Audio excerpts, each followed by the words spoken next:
Hey everyone, you are listening to the Self-Awareness Journey podcast. This little banter is about a car ride long and features your hosts, JJ Parker and Melissa Albers. JJ owns a tech company and Melissa has been a coach working with influencers for the last 18 years. All right, Melissa, so we just ended our recording of our last episode, which is what are you going to attract in 2021? Yes. And we love this topic so much. So much. We just hit the record button again, and we're just going to keep rolling on this for the next episode because there's so much to talk about when we talk about attraction and attracting things and manifesting things. Manifesting what you want in your life. Right? Yes. Yeah. I love it because as soon as we hit stop, you said, oh, we didn't talk about abundance and we're missing this huge part. And it's so true. Like, because both of us really do have an abundance mindset. Mm-hmm. Just naturally, our personalities have an abundance mindset. And that's a choice. That's not just a natural foregone conclusion. It's a choice. Yeah. Yep. So what we're talking about here is the idea that we live in a state, in a life, in a universe of abundance, not in a universe of scarcity. Yeah. So when we're thinking about this idea, an example would be a scarcity mindset, which means, hey, I'm not going to have enough food. I don't have shelter. I'm not going to have enough money. I'm not going to have the right job. I'm not going to have these things that I need. Right. Right? Yes. Which causes people to be extremely maybe competitive, very scared. Fear creeps up when you have a scarcity mindset. Very competitive, right? Yeah. I need to take what's mine. I need to take from as whatever I can get because I need to hoard it, right? Yeah. I need to keep it. Yeah. Yeah. And that could be not just physical things. That is a mental state. Like you could even be hoarding mentally, things that you really hold dear. Like I always say that when we're talking about like this kind of scarcity, like the word that always comes to mind is constriction. Like we're constricting ourselves. We're pinching ourselves off from all that is and all that's available to us because we are holding so tightly to what we do have. What you have, yep. And that's interesting, isn't it? Yeah, and I think that when you start seeing people feel really unhappy and you see people become mentally unhealthy, a fear creeps in. A lot of times I think this scarcity thing, it's related to fear. Absolutely. It's a fear. I mean, you say that there's the two sponsoring feelings, right? Love and fear. Love and fear. And it comes from the fear side. Yeah, absolutely.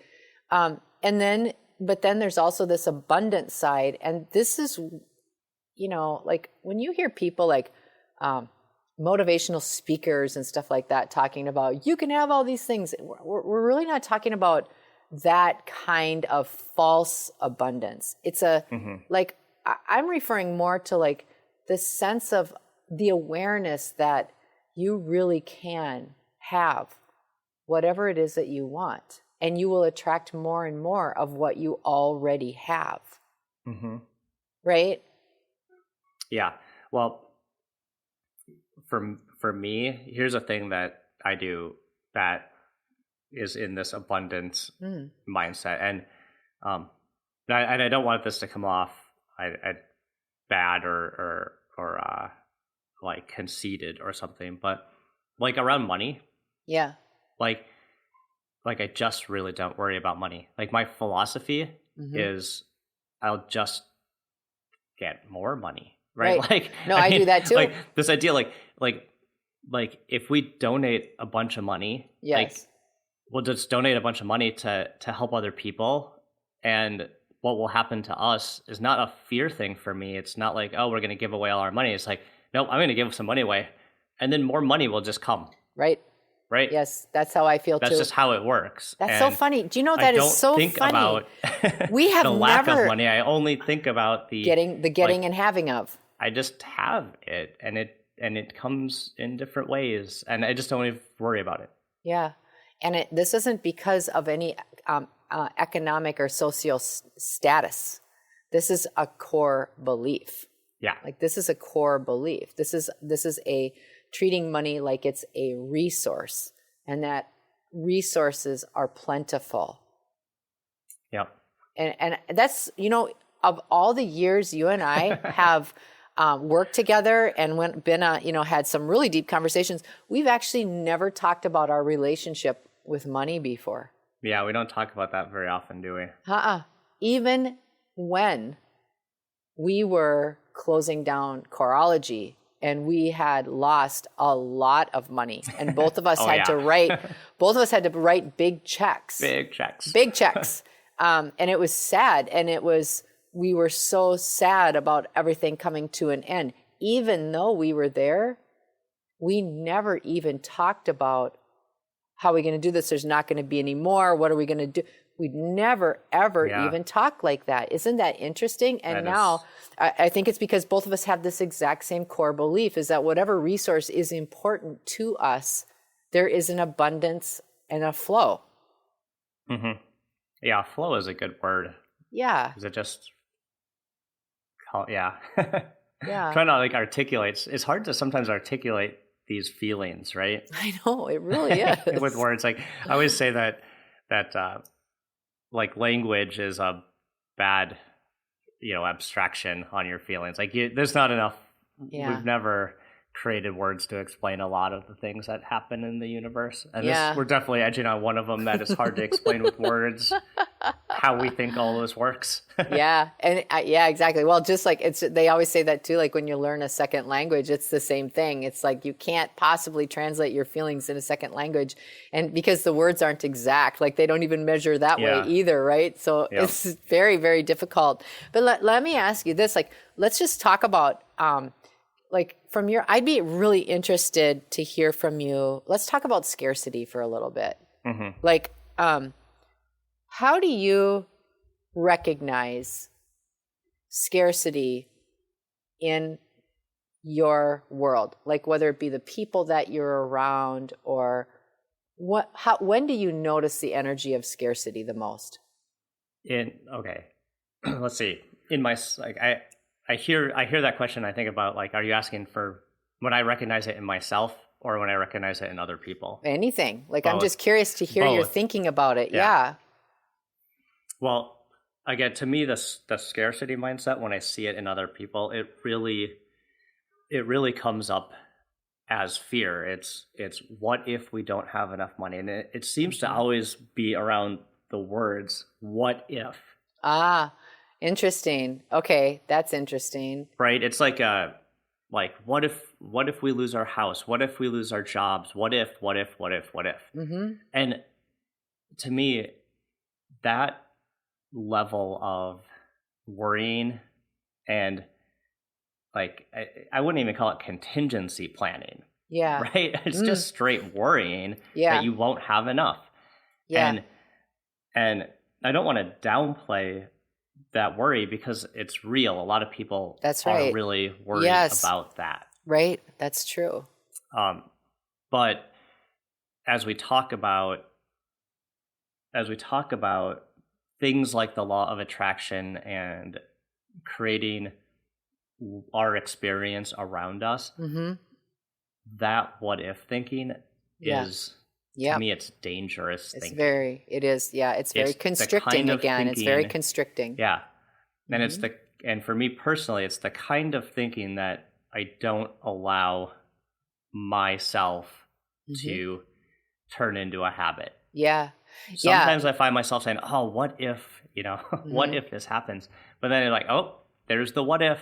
Yeah. And that's when anxiety creeps in. Thinking pattern right now. And we're going to think about the state of a state that I don't have to be in the what if situation. Sure. Right? So I don't have to be in a scarcity situation. Mm-hmm. So I change my thinking patterns. Yeah, to feel good.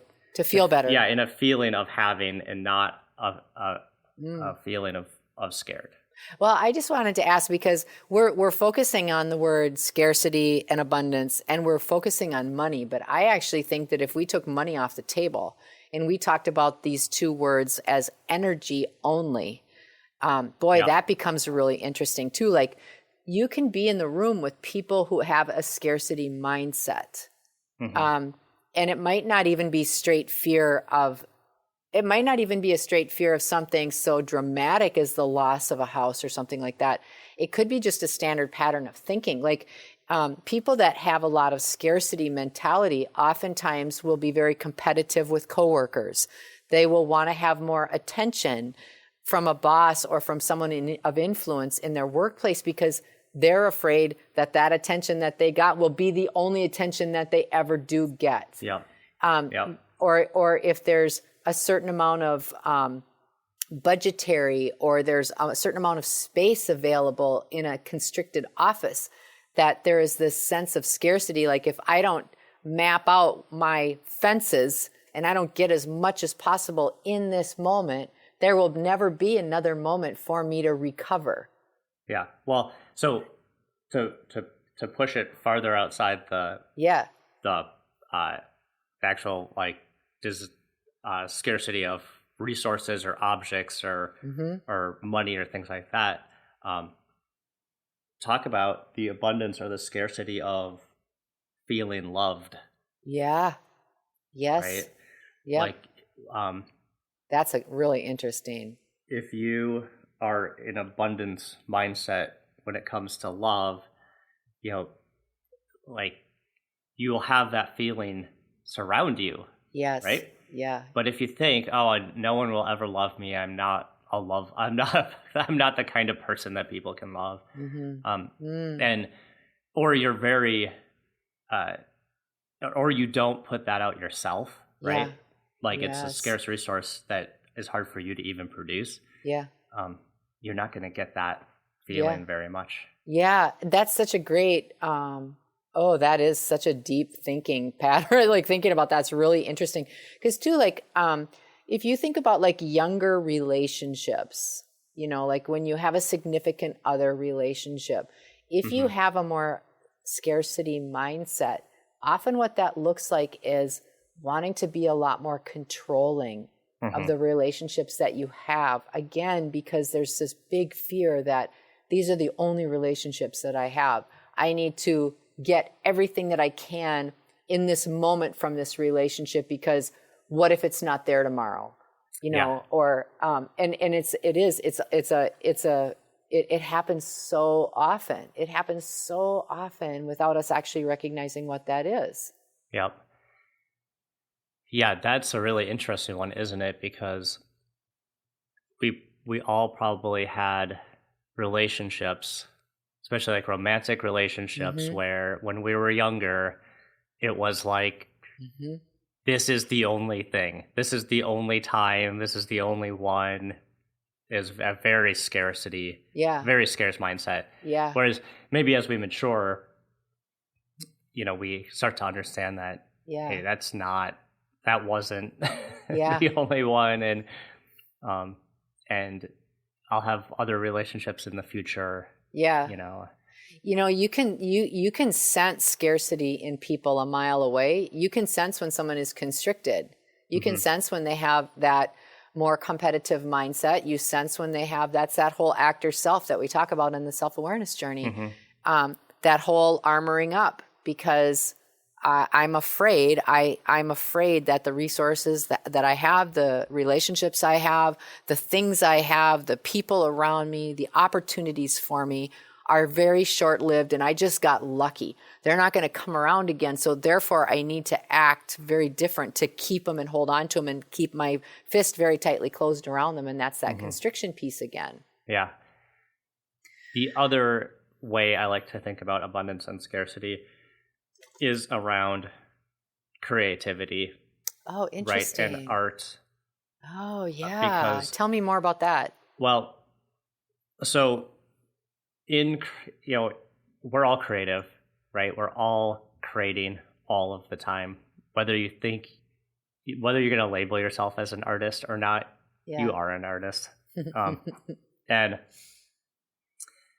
scarcity as it applies to art, to me, looks a lot like if you do some work that you really like,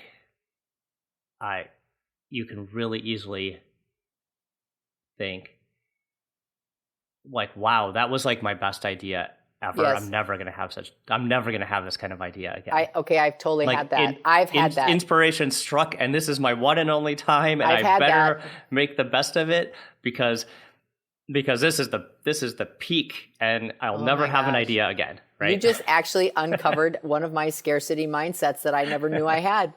You did. This whole remodeling project that we did, it turned out absolutely beautifully. I keep walking around thinking, I can't believe this is where I get to live. Like, this is so beautiful. And I'm so glad. And I think to myself, I'm serious when I say this. Oh, I'm so glad that we did this on the main level because I'll never be able to recreate this again. I actually think that way. With it when it comes to creative endeavors like art projects or things that are very visual. So you just busted me on something I didn't even realize. Oh, good. Dang it. Rats. So go ahead. Sorry. Ask away. No, I was just going to say, can we switch gears? Let's talk about abundance.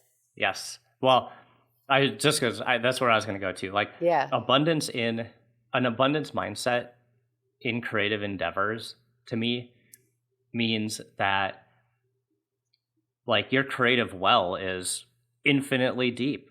You can just keep creating and creating and creating. And we had an episode that I think about the creative process a while back. And, the fact is some of it resonates, some of it doesn't. But the idea that you're going to run out of ideas or that your creativity is somehow going to dry up is not true, or it's a limited resource. It's not. It's infinite. Your creative ability is infinite. Yes. And it will never stop. Yes. Yeah. Even when you're 101 years old, it'll never stop. Even just in our conversations starting to talk about abundance, I felt my energy shift to one that felt more expansive. So when we were talking about scarcity, I felt very constricted and it started to feel heavy. Everything felt heavy. And, but just noticing the energy behind even the discussion of abundance, imagine what it could be if we just started to shift our mindset even again, 5%, 5 degrees to being more open to what is possible for us, how light that feels and how expansive that energy feels inside. It feels really good. And that abundance mindset, the openness, you said it, we said it in the last episode, but the openness of the abundance mindset is the key, especially in creative works. It's you are open to all things that come. They might be unexpected, they might be from left field, you just don't know, but being open to everything that can come and shedding that scarcity mindset of worrying that nothing will come. That's the key. The idea that your inspiration will strike, just be open to it. Just and release and let go the fear that it's not. Even things that in the moment don't seem favorable are also part of abundance. So for example, so I have literally trained my brain this way now. And it took a little while, mostly because I'm hard-headed, not because it's hard. I like that quote. Not because I'm hard-headed, not because it's hard. The other quote that I just love that I heard yesterday is, a whole lot of aptitude hidden behind a bad attitude. I had to really retrain and reframe my mind. But for example, when abundance is happening, for example, some things happen along the way that we don't feel good about. And a lot of times, if we go to that scarcity mindset, we suddenly think, oh my gosh, it's not going to happen. See, it's failed. I can't do this. It shouldn't have happened. Rather than even everything down to something as simple as timing. I'm supposed to leave to be on time. I need to leave at this time. And all of a sudden something sidetracks us. Oh my gosh, I'm on empty. My car's on empty. I'm going to have to stop. I'm going to end up being late. And then ending up getting to the gas station. And while you're filling up your pump, you get a call from the person saying, I'm sorry, I can't meet. I hope it wasn't too inconvenient for you. And here you're only a block from home because you had to stop to get gas. Mm-hmm. Like it's normally how you could get into a real rut and think, oh, I'm going to, and focus on what seems to be the negative part of the scarcity part of the equation. Actually is while you are in flow in this abundance mindset, it just carries you. And if you keep going, exactly like you said, don't get hung up on that little stuff that seems. Oh, yeah. That's super funny that you say that, because when I reflect on that, that happens to me all the time. Mm-hmm. Like something that seems to have gone wrong. Yes. Almost always just works out totally fine, yes. or even better than it would have. Yeah. So yeah. It's like somebody gave this visual once years ago and I love it. It's like if you're standing in the corner of a room and your goal that you want is diagonally in the other corner of the room, it would seem that when you're making a plan to get to that goal, it would be a straight shot across that room. But the reality is that you didn't see there were 50 chairs, end tables, and boxes in that room, making your path all sorts of loopy-doopy ways to get to that opposite corner. So it didn't happen in the way that you expected, and yet that goal is still absolutely there for you in full abundance. Yep. Yeah. Well, as we were talking about what we wanted 2021 to look like and attracting what kind of reality we wanted for 2021. Yeah. It just, again, like we said at the beginning, it really struck me that a key part of that is the abundance mindset, is to say, hey, all of these things can and will come for me. Releasing that fear that it won't and being open to having all that experience. Yeah. My best friend that lives in the UK, Fiona, she always says, what is for you won't go by you. And I love that. What is for you won't go by you. What a great phrase. We hope that you've enjoyed today's episode. Our mission is to help people become happier and more effective by gaining insight into their own thoughts and feelings. We'd love your support. First, share this podcast with anyone you think might enjoy it. Second, leave us a rating or review on your favorite podcast site. This helps others discover the podcast so we can reach more people. And third, sign up for our newsletter at theselfawarenessjourney.com. This will help us communicate better with you and build our community. Thank you so much for joining us in the Self-Awareness Journey. We'll see you next week.